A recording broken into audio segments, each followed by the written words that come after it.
Oke,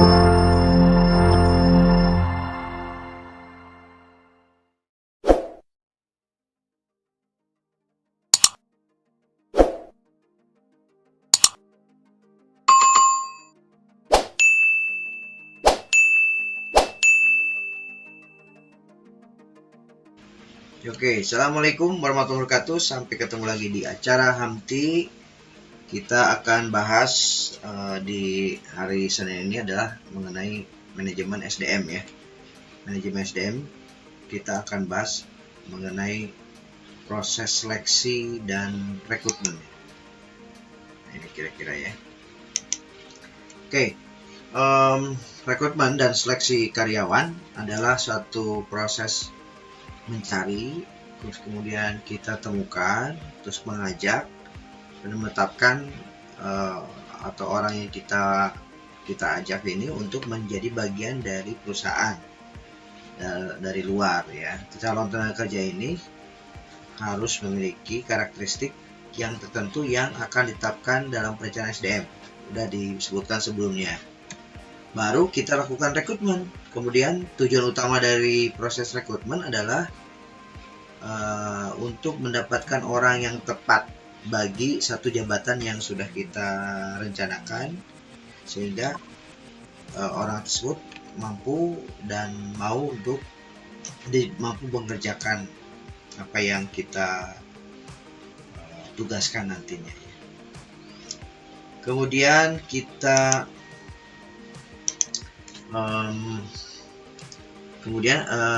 mampu bekerja secara optimal, dapat bertahan di perusahaan dalam waktu yang lama. Tetapi proses seleksi ini ada 9 tahapan secara umum ya. Pertama ada seleksi surat lamaran. Jadi pertama kita minta dulu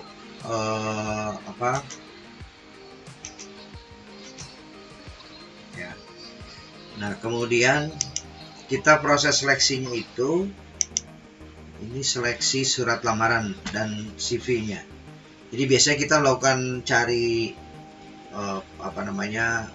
kerjasama untuk pencarian headhunter ataupun perusahaan untuk pencari tenaga kerja. Ya, itu bisa kita kerjasama dengan mereka untuk mencarikan. Nanti mereka mengirim lamaran kepada kita untuk kita seleksi lamarannya ya. Lamaran dan CV-nya kita lihat. Kita langsung aja. Pertama adalah seleksi surat lamaran. Untuk mendapatkan lamaran yang dimana kita sisihkan lamaran yang tidak memenuhi kriteria. Dan kemudian membandingkan dengan pelamar lainnya dan menggunakan kesan pribadi. Nah, pengalaman saya menyeleksi ini kan lumayan banyak ya. Nanti kita biasanya kan seleksi dulu tuh. Wah, mana yang kira-kira bagus. Ini kadang-kadang si penyeleksi surat lamaran kan bukan orang bisa juga yang menyeleksi bukan apa namanya. Ada unsur pribadi. Contoh misalnya. Pertama yang menyeleksi itu kan biasanya mana yang paling bagus misalnya.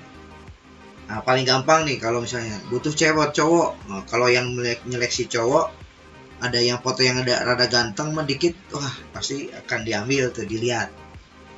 Artinya ataupun sesuatu misalnya gambar atau CV-nya tuh bagus, performance CV-nya bagus. Nah, dia pasti akan dilihat tuh.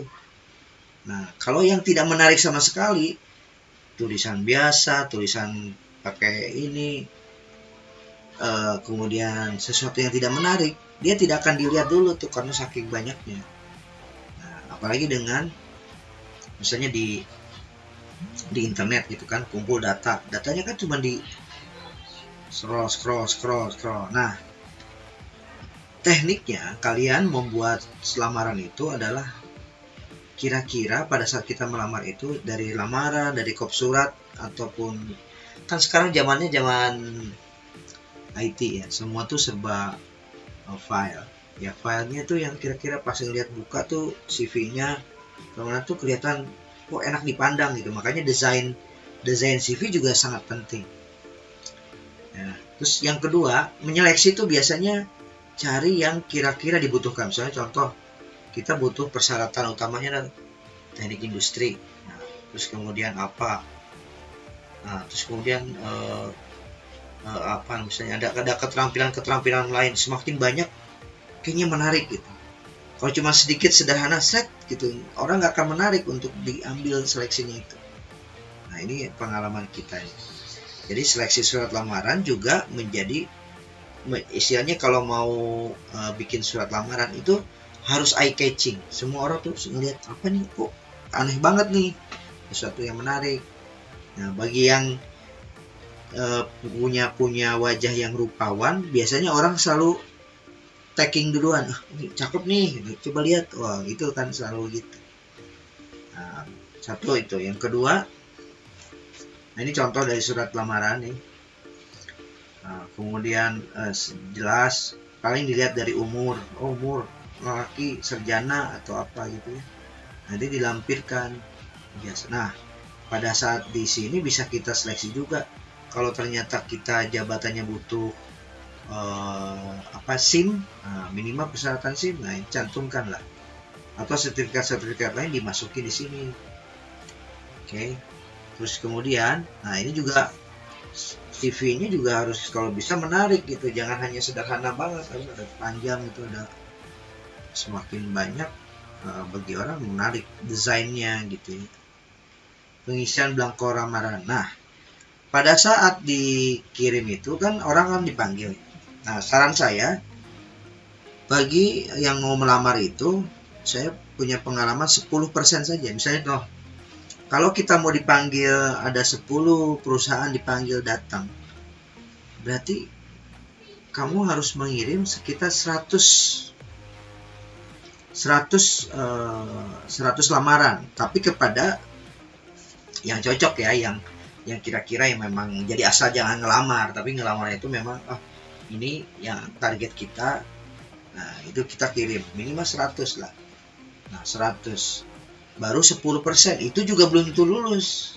Jadi perlu ada satu strategi. Kalau misalnya pengen 20, semakin banyak ya semakin banyak juga yang data yang harus dikirim. Sebaiknya kalian masuk ke JobsDB atau internet itu banyak juga tuh, tinggal kirim ya, datanya udah ada, tinggal kirim aja, atau manual juga ada. Sekarang udah zamannya email ya, internet, jadi jarang sekarang yang pakai surat lamaran hard copy ya. Kemudian yang kedua adalah mengisi belangko lamaran. Nah, setelah kamu dipanggil, baru dia pertama kali dilakukan adalah suruh mengisi belangko lamaran. Di situ ada isian-isian yang harus diisi, kemudian beberapa pertanyaan, salah satunya berapa keinginan gaji kalian, kamu gitu kan. Nah, kenapa mereka membuat itu? Karena si pewawancara ingin dapat data duluan di awal. Jadi saat kita ngobrol itu dia punya data untuk membaca. Pertama, membantu dalam wawancara, yang kedua menjaring informasi yang belum lengkap. Jadi pada saat penggalian itu, pada saat wawancara itu ada penggalian dulu, ada satu data-data yang harus digali lagi, tanya-tanya lagi yang lebih dalam. Kalau belum ada isi, ditanya lagi. Kemudian sekalian juga untuk memeriksa informasi. Nah, kadang-kadang ketemu ada informasi yang kontradiksi antara catatan yang ada di sini dengan pada saat kita wawancara, kok ada yang nggak nyambung ya antara dokumen dengan ngobrol. Bisa jadi kan orangnya sebenarnya berbeda gitu. Wajahnya, fotonya hampir sama mukanya, misalnya kan adik kakak atau apalah ya. Atau lihat info ijazahnya kok agak beda gitu. Nah, itu bisa ketahuan. Ini contoh formulir isian, kemudian baru pemeriksaan referensi. Kadang-kadang di dalam belangko itu disebutkan misalnya apakah Anda punya referensi dari perusahaan ini. Oh ada, omnya, ditulisin omnya atau apa, masukin gitu. Jadi tahu kalau ini ada ini masih ada saudara di dalamnya ya. Terus kemudian mengevaluasi formulir lamaran pada saat kita periksa hasil dokumen yang diterima nanti diperiksa nih.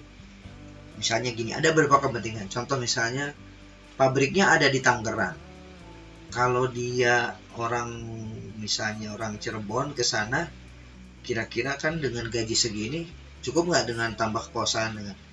Nah, kalau ternyata kebijakannya lebih bagus, orang-orang daerah sekitaran sana deket-deket lah, nggak usah jauh-jauh banget, atau orang Kalimantan kan berarti konsekuensinya kita harus menyiapkan ongkos membawa ke sini untuk wawancara gitu kan. Ini ada pertimbangan lain, sehingga tapi tidak menutup kemungkinan bagi perusahaan yang ingin dapat sumber daya yang bagus, ya dia bisa mengorbankan untuk wawancara aja dipanggil sampai ke luar kota. Nah, kemudian apakah kecocokan dengan syarat-syarat pekerjaan, nanti pada saat di situ kita cocokkan lagi dengan syarat pekerjaannya. Contoh, ternyata pas ini harus disyaratkan misalnya karena menggunakan alat tertentu ini tingginya harus sekian. Nah, pada saat ngelihat kok beda ya gitu. Atau beberapa referensi lain, misalnya saudaranya bapak ini gitu. Oke, nanti kan berarti ada jaminan ya, ataupun ada yang bisa kita tanya lebih lanjut, gimana sih orang ini nih gitu. Tapi ada juga yang sangat bisa jadi ini kontradiksi. Misalnya contoh, bukan kontradiksi sebenarnya, justru kalau ditanya masih saudara, karena ada kebijakan dari perusahaan ini jangan ada yang saudara misalnya, itu jadi titik lemah juga. Tapi biasanya kebanyakan itu kalau ada saudara di dalam mungkin agak lebih aman lah secara. Contoh di Badan Intelijen Negara, BIN itu di dalam ini masih keterkaitan antara keluarga karena menjaga informasi jangan sampai turun atau bocor keluar. Kemudian pengetahuan dan kemampuan sikap juga menjadi salah satu yang akan dijadikan referensi. Ini contoh lowongan kerja yang dipublikasikan.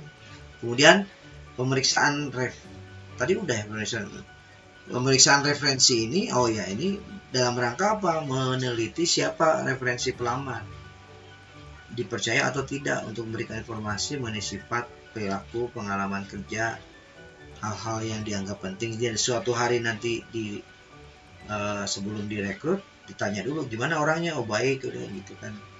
Itu bisa jadi referensi. Nah, referensi yang digunakan bisa juga personal referensi karena dapat memberikan informasi mengenai karakter, kondisi kesehatan, penyakit. Nah, ini juga penting. Kalau kita rekrutnya ternyata orangnya berpenyakitan, itu sangat beresiko bagi perusahaan. Ya. Kemudian yang kedua adalah employment reference. Jadi misalnya kalau kamu punya pengalaman bekerja di perusahaan tertentu, terus kemudian kamu keluar, kamu mintain surat employee referensi itu, supaya nanti kamu bisa kalau melamar tuh kita punya referensi pernah kerja di PT ini gitu, dan juga ini sebagai biasanya si pewawancara akan menggali mengenai dulu kerja di mana sebagai apa, terus nanti ditanya lagi. Misalnya kalau dia keluar, kamu keluar, iya pak, kalau saya keluar pak, kenapa keluar, ditanya tuh sampai kepada misalnya kenapa kamu keluar, karena ini bos saya gini-gini, soalnya saya melawan. Nah, disitulah kelemahannya. Kalau ternyata kamunya curhat terus kemudian menginikan keluh kesahnya tentang terkait dengan apa yang kamu lakukan, melawan dengan sebagainya di perusahaan asal, si pewawancara akan berpikir kalau di perusahaan lama bisa begitu, kenapa nggak di sini juga bisa begitu juga. Nah, itu jadi salah satu karakter apa yang kita baca. Nah, kelebihan dan kekurangan. Kelebihannya bisa digunakan untuk membuktikan informasi yang diberikan kandidat. Dapat digunakan sebagai antisipasi terhadap tuntutan hukum dengan berkaitan dengan rekrutan. Bisa mendorong kandidat untuk memberikan informasi. Nah, kekurangannya laporan yang diterima hampir selalu positif, secara khusus hasilnya tidak begitu membantu membedakan pekerja baik dengan pekerja yang jelek. Jadi kelebihannya dan kekurangannya kalau kita bentuk ada referensi. Nah, sekarang wawancara. Nah, Itu kan bahan bakunya tadi referensi, ada surat itu formulir lamaran kerja. Nah setelah itu baru kita wawancara pendahuluan. Nah wawancara pendahuluan itu ya tadi formal, terima kasih dan sebagainya, bla bla bla bla. Nanti biasanya wawancara itu hanya untuk menyeleksi ini orangnya bagus gak gitu, kira-kira potensi nggak untuk kita gali. Nah ini digali dalam, terus kemudian biasanya di formulir belangko itu dikasih catatan, oh ini kurang ini, bagusnya ini, atau ini lolos nih, masuk nih, coba wawancara berikutnya atau step berikutnya gitu. Kemudian biasanya yang ditanya cuma nanya-nanya sekitaran apa yang diisi di belangko yang udah kalian isi. Ini tanya lagi, ini misalnya masalah keluarganya berapa, ada 4 tuh. Nah ini sebenarnya untuk memahami kondisi dia. Kalau dia misalnya udah bekerja berapa orang, udah sekian orang, sebenarnya dia dalam rangka untuk memetakan kira-kira dia tuh misalnya kondisinya lagi kalau misalnya dia lagi kekurangan uang, lagi apa atau apa, berarti nanti kan terkait dengan gaji segala macam itu kita bisa pantau kebutuhan gajinya berapa gitu kan. Terus apakah ada masalah nanti kalau bekerja, apakah dia punya istrinya di mana jauh, nanti kalau kerjanya sampai malam-malam makan problem nggak. Nah itu yang wawancara penggalian pada saat pendahuluan wawancara. Wawancara efektif adalah biasanya kita interview harus aktif mendengarkan. Jadi dia nanya sedikit, si orangnya akan cerita banyak. Kedua, menggunakan lebih satu format interview, unstructured interview, structured interview, dan mixed interview. Jadi kadang-kadang struktur gitu, bertahap gitu ya. Tapi kadang-kadang zigzag, sesuatu yang tidak struktur. Kadang nanya ini, kadang itu, kadang apa gitu. Kadang-kadang mix ya. Nah, interviewer berpedoman pada job requirement. Nah, atau job spesifikasi. Pada saat interviewer itu menanyakan sesuatu kepada si calon pelamar, itu harus berbasis kepada pekerjaan yang dibutuhkan. Contoh misalnya kita butuh seorang marketing. Kalau ngobrol ini langsung ngobrol, misalnya, Mas, pengalaman Mas pekerjaannya di mana? Oh, pengalaman marketing enggak? Oh, enggak Pak, gitu. Kalau enggak pengalaman marketing, pernah enggak menjual sesuatu? Kita pernah sih, misalnya kian. Oke. Nanti kalau misalnya nanti ditanya lagi misalnya, kalau target marketnya adalah si produknya itu adalah harus menjual barang yang memang atau satu jasa yang memang high qualified atau menengah ke atas, tentunya akan tanya kira-kira keluarganya di mana, ada nggak keluarga yang punya kerja di mana saja, punya peluang apa. Jadi nanti cari kira-kira ini punya relasi nggak gitu. Atau nggak usah misalnya marketing, contoh misalnya di pabrik misalnya. Nah diskusi tentang interviewnya seperti seolah-olah tidak nanya, tapi kan diskusi tentang tolong ceritakan kamu di keluarga apa, terus kemudian kamu suka nggak berhadapan dengan orang, ataupun nanti kamu suka nggak, kamu ngerjain pernah di pabrik nggak, di industri, kamu tuh orangnya bosanan apa nggak, kamu hobinya apa. Nanti akan dibaca sehingga bisa tahu ini karakternya apa gitu. Nanti ya sebenarnya ada interview, ada suatu penilaian lagi di menilai karakter sebenarnya. Tapi nanti di situ juga bisa diperdalam lagi si interviewnya. Kemudian keempat, interview memahami body language. Nah, kita akan body language itu belum dibahas ya. Nanti kita bahas ya. Mungkin minggu depan.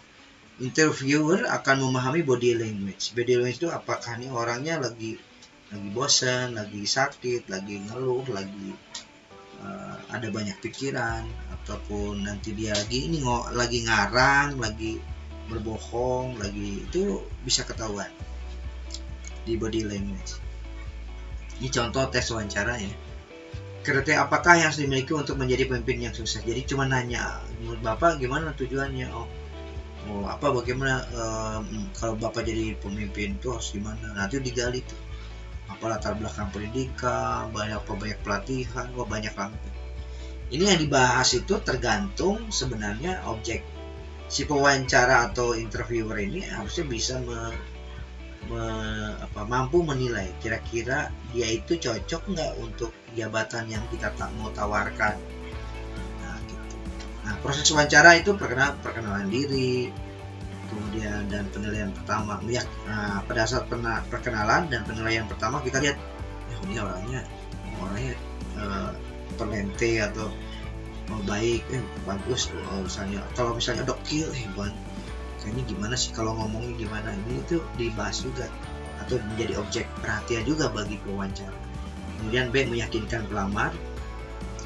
Ya, wawancara akan meyakinkan si pelamar, kan meyakinkan bahwa ini perusahaannya. Nah, biasanya ada juga yang pada saat wawancara itu ditanya, kamu tahu dari perusahaan ini dari mana? Oh, dari sini Pak, gini. Terus apa yang kamu tahu tentang perusahaan kami? Nah, kamu jelasin tuh. Jadi sebelumnya kamu wawancara, pas kamu wawancara itu, kamu harus cari tahu di internet dari manapun tentang perusahaan ini apa, bagaimana organisasinya, ke depan mau bagaimana. Itu yang prosesnya seperti apa, kalau bisa sampai ke sana ya. Jadi pada saat datang, kamu udah tahu dari sini, kamu tahu dari mana gitu kan. Jadi membuat surprise si pewawancara kan. Ke C, membangkitkan minat. Nah, ini adalah kalau kitanya sudah tahu tentang perusahaan kita, ini orangnya minat banget nih sama kita, jadi dia suka.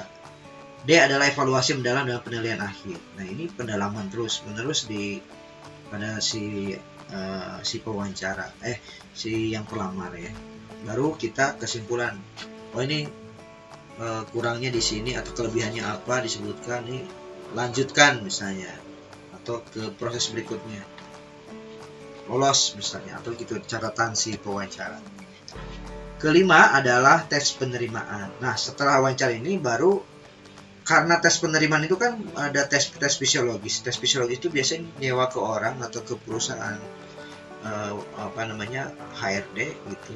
Itu kan lumayan tuh untuk tesnya fisiologi itu. Perusahaan tuh bayar perusahaan konsultan fisiologi untuk hasil penilaian kita. Untuk itu biasanya wawancara, hasil seleksi dulu, baru dianggap ada ya siap mau terima, baru dites. Nah, tes pertama adalah biasanya tes fisiologi. Ada tes kecerdasan, ya, tes yang menguji kemampuan mental pelamar, kemudian tes kepribadian, mencerminkan kerjasama untuk kepemimpinan. Ada Nah, ini contoh-contoh tes psikotes ya. Nah, ini adalah intelijensi dari 3 komponen, yaitu mengarahkan pikiran, tindakan, dan mengubah arah tindakan bila tindakan telah dilaksanakan, dan kemampuan untuk mengkritik diri sendiri, autokritism. Nah, karakter ini apakah ada? Nah, ini adalah standar progressive metric. Biasanya ada tes psikotes seperti ini. Misalnya, mana menurut cocok dengan ini? Nah, ini kan kemudian tes. Jadi dia mengimajinasi sesuatu. Kalau ini berarti kira-kira apa? Dia bisa memprediksi. Kemudian ini adalah deret angka. Itu bisa menilai ini kira-kira kemampuan untuk membaca sebuah pola dalam pola angka. Nah, dan kemudian tes bakat, tes minat, tes prestasi. Nah, ini tes, ada juga tes mental ini contohnya. Nah, ini mempraktekkan sesuatu. Ini ada logika di sebuah satu situasi tertentu ya. Kalau ini tes Kraepelin ini, misalnya di sini 3 tambah 2 5, 2 tambah 1 3, 1 tambah 1 2, 1 tambah 2, terus berapa detik gitu, 10 detik ganti, langsung turun ke bawah lagi, nambah lagi, nambah turun. Nah, ini nanti kalau dia naik turun kan kadang-kadang ada yang, nah ini bisa kelihatan naik turunnya, naik turun lagi. Jadi kan bisa kelihatan nih kalau dalam rangka dalam waktu yang sangat mepet, tertekan, apakah dia naik turun, tetap naik terus, atau dia turun tambah gejrot ke bawah, atau naik turun dalam kondisi tertekan. Ini bisa tes Kraepelin. Tes keterampilan mengungkapkan 4, misalnya kecepatan kerja, kecepatan ketelitian kerja, keajegan kerja, dan ketahanan kerja.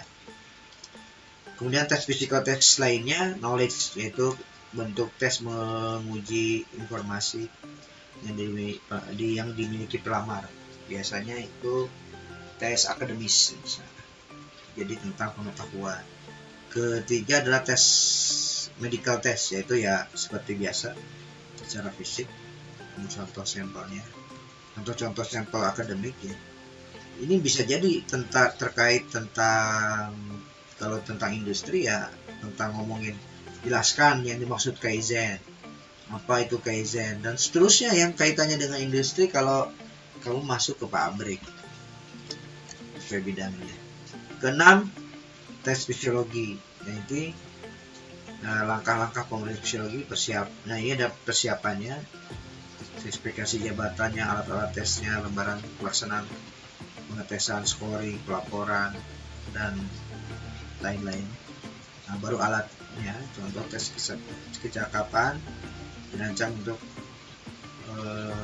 sejauh mana baiknya seorang dalam melakukan satu tes kecakapan ini. Ya, ada mekanikal, persepsi, gerak motorik. Tes kepribadian juga merupakan salah satu tes untuk melihat. Nah, ini contoh tes kepribadian. Namanya tes DISC. Ada yang pernah sudah coba tes ini?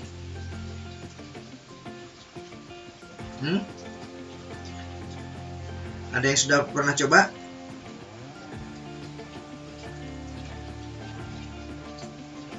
Halo? Yes. Ada yang pernah coba? Kemarin coba tuh siapa ya kemarin? Si Adibia, siapa lagi ya? Adibia. Nah, ini kalau kita bisa melihat juga saya ke karakter kalian kalau kalian udah mengisi ini. Ada yang mau coba nggak tesnya? Nggak jawab. Oke, nanti saya kirim tesnya, terus kemudian kalian isi.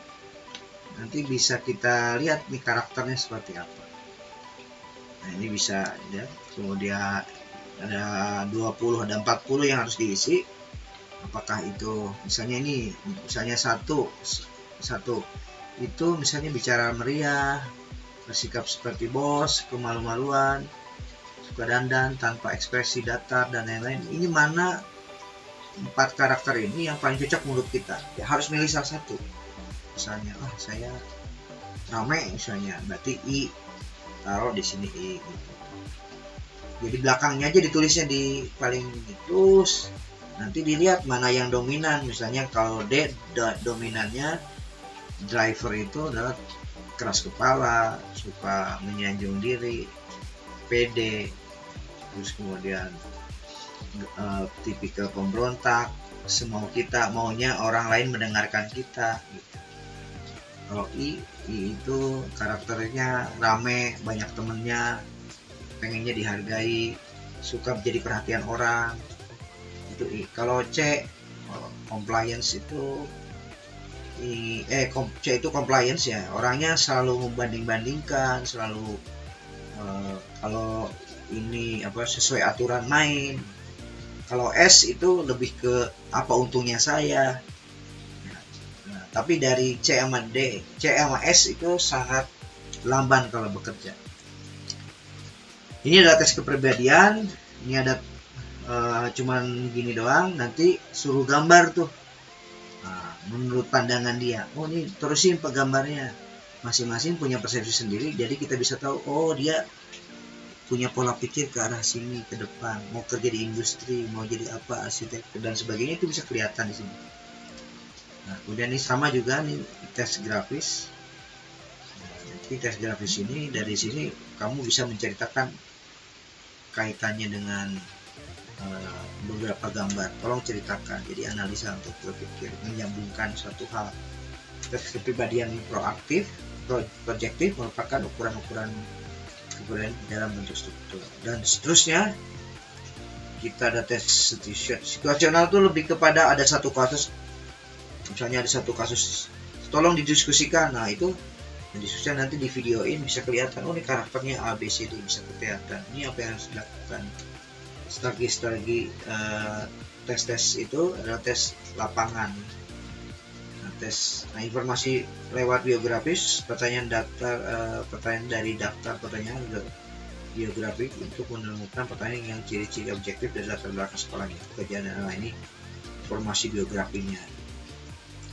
Nah, persiapan bagi kalian yang mau tes psikotes adalah sebaiknya kalian kondisi sehat, fit.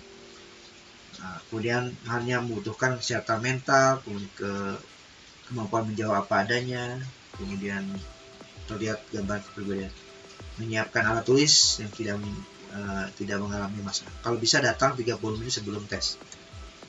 Nah, baru ke tes kesehatan. Tes kesehatan ya kita ke dokter atau ke tempat yang dirujukan, dites kesehatan, mau darah, mau apa, jantung, tekanan dan sebagainya. Baru wawancara akhir adalah bagian kepala bagian yang untuk mengetahui sejauh mana kemampuan praktis melamar dalam menjalankan pekerjaan atau diajak bekerja sama atau tidak. Itu biasanya wawancara akhir itu adalah orang yang akan menggunakan calon bosnya dia. 9 baru memutuskan terima atau tidak, apakah ini diterima atau nanti ditolak gitu. Itu adalah memutuskan diterima, baru dipampang di media massa ataupun dikirimi surat. Oke, demikian adalah merupakan materi terkait dengan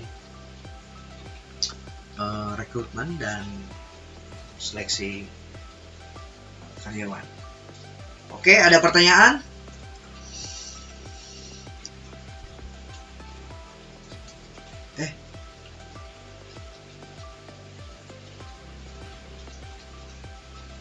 Oke, ada pertanyaan, Mbak?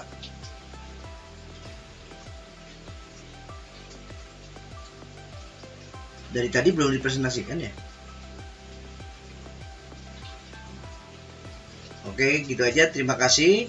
Assalamualaikum warahmatullahi wabarakatuh.